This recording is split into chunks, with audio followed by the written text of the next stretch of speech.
Hello, everyone. Today is day 9 of our 30 days of watercolor flowers, and today we are painting an iris.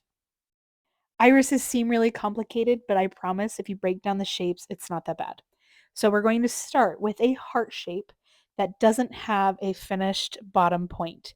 We're going to connect to that a teardrop shape with a wiggly edge. I call this the beard of the iris. And then there is some color between those two shapes. Now we're going to draw that same petal, but from the side. So we're going to draw a connection point, some lines coming out, and then half of the heart shape and half of the beard. So we're going to draw two of those petals that are peeking out on either side of our main shape. Then out of the top are three very long and wavy petals sticking straight up. Kind of think of them like seaweed in their waviness and how they have a point at the top. And that is the flower. And the stem is really thick and stocky and has really thick leaves that kind of wrap around it. Think of like the daffodil and a tulip. All right, so now I'm going to mix up the color for the flower. I'm picking up a purple and I don't want it super pigmented, so I'm making sure to add some water, but I don't want it really watery either. Just a nice light color so that we can add some more contrasting color. So I'm making that heart shape that doesn't have a completed bottom, and then I'm picking up some more paint and we're going to paint the beard below. So starting at the connection point and then using my brush to kind of wiggle an edge in there and then bring the color up around and finish the teardrop shape. I wanted the color to be light because we're going to pick up some more purple in a higher concentration, meaning there's less water. We're taking it straight from the palette. And while our iris is still wet, we're adding it around the bottom for a beautiful edge design. I like to make it a little bit uneven, and I like that it bleeds a little bit into the flower, and I also did some of the design up on the top where the heart shape kind of dips down. Now I cleaned my brush really well, and I used a damp brush to pick up some of the pigment right between where those two shapes connect. So I want it a little bit lighter, a little less pigmented, so we can drop in some yellow color. I'm picking up a bright yellow on my palette to place into that color right there, and the reason we want to get rid of some of the purple pigment is purple and yellow are complementary colors, so if they mix too much, they cancel each other out, which makes it kind of a gray color, so we like them side by side, they're beautiful together, we just don't want them to mix too much. Now I've picked up the same purple and we are going to paint the flowers that are on either side that we can only see the side of. So I'm painting half of the heart shape and then going into half of the beard shape. And then I'm going to pick up more purple in a higher concentration and I'm going to use that purple to paint the attachment piece, that line that attaches, as well as the design on the bottom of the beard and the top of the heart. Now we're going to pick up some yellow, so you need to make sure to clean your brush really well because your yellow will turn gray with all that purple on your brush. And then we're going to just slightly add that yellow color into the side flower. Again, clean your brush really well. We're going to pick up more purple and do the same thing on the other side.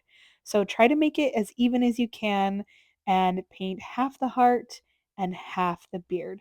You can tell that it's not like I'm not doing like a perfect half heart shape or a perfect half teardrop beard shape. I'm making them their own thing because knowing what the shapes will be will get you to the point where you can put paint on the paper. It'll get you comfortable. And then after that, once you become comfortable, you can play around with making the shapes a little bit different, adding uniqueness to them, different textures, leaving white space, and all of that. Now we're going to let those dry before we add a little bit more yellow contrast to the center later. So we're going to pick up more purple and we're going to do our seaweed petals coming out the top. I think of these as seaweed petals. And we're going to do three. They can overlap just a little bit, or you can have them really distinct with some white space between them.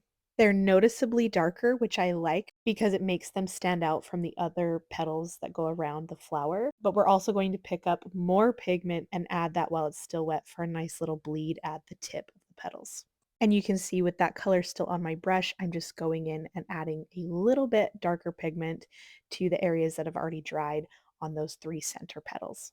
I picked up some more yellow and added that to the center of our yellow spot to add some more contrast and detail.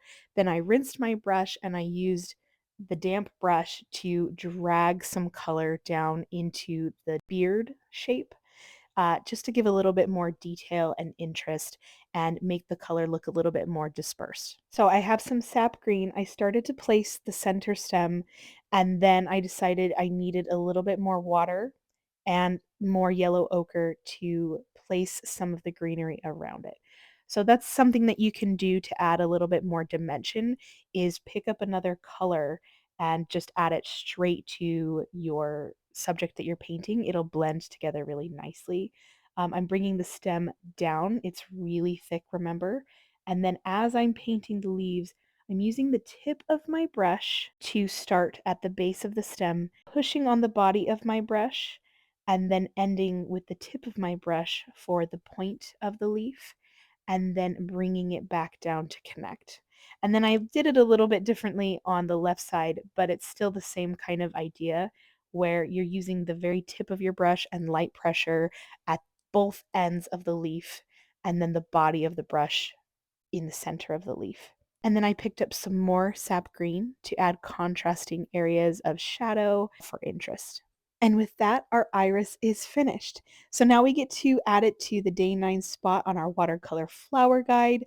I had a little bit of trouble because I didn't leave any room for the stem and the greenery. So I think the iris turned out well, but then the greenery kind of comes out of nowhere. But otherwise, I really liked it and I really enjoyed painting the iris today for day 9.